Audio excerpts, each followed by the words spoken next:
సుమన్ టీవీలో మీ business promotions కోసం ఈ కింది నెంబర్ను సంప్రదించగలరు. నమస్తే, నేను మీ రామకృష్ణ, ఇన్సూరెన్స్ ఏజెన్సీ మెంటార్. ఈరోజు నేను మీకు చెప్పబోయే టాపిక్ ట్రావెల్ ఇన్సూరెన్స్ వాడుకొని ఎలా నేపాల్ హాస్పిటల్స్ స్కామ్ అనేది చేశారో ఈ వీడియోలో మీకు క్లారిఫికేషన్ ఇస్తాను. రైట్. అయితే మౌంట్ ఎవరెస్ట్కి వెళ్ళే ఫారెన్ టూరిస్టర్స్ ఇండియా నుంచే కానివ్వండి, వేరే ఏ ఇతర కంట్రీ నుంచే కానీ, ఈ ట్రెక్కింగ్ హ్యాబిట్ ఉన్న టూరిస్టులు కూల్ ప్లేసెస్ అయిన మౌంట్ ఎవరెస్ట్కి వెళ్ళడం జరిగింది. అయితే వాళ్ళందరికీ కామన్గా ఉండే ఒకటి travel insurance, international travel insurance. ఈ ఇంటర్నేషనల్ ట్రావెల్ ఇన్సూరెన్స్ వాడుకొని ఈ నేపాల్ హాస్పిటల్స్ ఎలా లాభం పొందాయో ఇప్పుడు చూద్దాం. అయితే ఈ ట్రావెల్ ఇన్సూరెన్స్లో ఏమేమి ఫీచర్స్ ఉంటాయంటే, హై ఆల్టిట్యూడ్ సిక్నెస్, అంటే మౌంట్ ఎవరెస్ట్ ఇట్లా హైట్ ఉంటుంది కదా, ఈ హైట్కి వెళ్తున్న కొద్దీ ఆక్సిజన్ లెవెల్స్ అనేది తగ్గిపోతుంటుంది. అక్కడ ఉన్న అట్మాస్ఫియర్కి మన హెడ్, బ్రెయిన్కి కానివ్వండి, లంగ్స్కి కానివ్వండి కొంచెం డ్యామేజ్ అవ్వడం జరుగుతుంది. అది తట్టుకొని లేని వాళ్ళకి అక్కడ వామిటింగ్స్ అవ్వటము, విపరీతమైన హెడేక్ అవ్వటము, విపరీతమైన స్టొమక్ ఏక్ అవ్వటము, కళ్ళు తిరిగి పడిపోవటము, ఇలాంటి సింటమ్స్ వచ్చి హాస్పిటల్లో అడ్మిట్ అవ్వాల్సి వస్తుంది. అయితే దానికి ట్రావెల్ ఇన్సూరెన్స్లో హై ఆల్టిట్యూడ్ సిక్నెస్ అనే బెనిఫిట్ ఉండాలి. దాంతోపాటు హెలికాప్టర్ రెస్క్యూ, అంటే ఇట్లా హై మౌంటైన్స్కి వెళ్ళినప్పుడు ప్రమాదవశాత్తు మెడికల్ సిక్నెస్ వల్ల కానివ్వండి, లేకపోతే అక్కడ ఉన్న వాతావరణానికి స్కిడ్ అయి జారిపడి ఎక్కడికో వెళ్ళిపోవడం, అంటే తప్పిపోవటము అలాంటి జరిగినప్పుడు రెస్క్యూ ఆపరేషన్స్ చేసుకొని దానికి అయ్యే ఖర్చుని ఇన్సూరెన్స్ కంపెనీ అనేది భరిస్తుంది. ఎవాక్యుయేషన్, అక్కడి నుంచి ఖాళీ చేసి కిందికి రావటము, హాస్పిటల్స్లో ట్రీట్మెంట్ అందించడం, ఈ అన్ని రైడర్స్ అనేది ఈ ట్రావెల్ ఇన్సూరెన్స్లో ఉంటుంది. దీన్ని యూజ్ చేసుకొని అక్కడున్న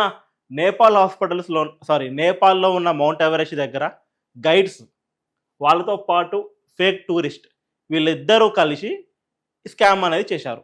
ఎవరితోటి? Guide, tourist, helicopter team, hospital team. ఎలా చేశారంటే,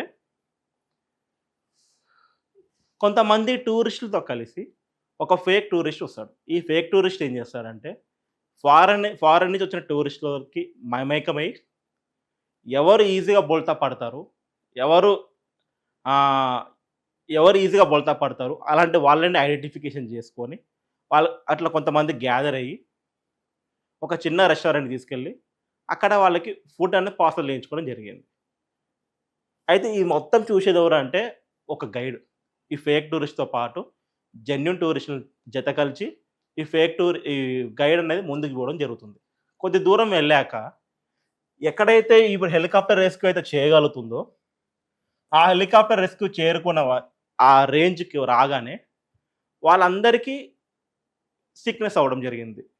ఆ సిక్నెస్ తోటి ఏం చేశారు, ఈ fake guide and fake tourist ఏం చేశారంటే, ఈ జెన్యూన్ టూరిస్టులని భయపెట్టించి, సార్ మీకు ఇప్పుడు హెల్త్ బాగాలేదు, మీరు త్వరగా వెళ్ళండి, ఇది ఇంకా డేంజర్, మీ ప్రాణానికే ప్రమాదం ఉంది అని చెప్పేసి వాళ్ళని భయపెట్టారు. వాళ్ళని భయపెట్టించాక ఈ జెన్యూన్ టూరిస్ట్ ఏం చేశారంటే, సరే నాకు ఒకటి హెల్ప్ చేయండి, మీరే అరేంజ్మెంట్ చేయండి అంటే, అక్కడున్న గైడ్ ఏం చేశారంటే వాళ్ళకి తెలిసిన ఒక హెలికాప్టర్ రెస్క్యూ టీమ్కి ఫోన్ చేసి అక్కడికి పిలిపించారు.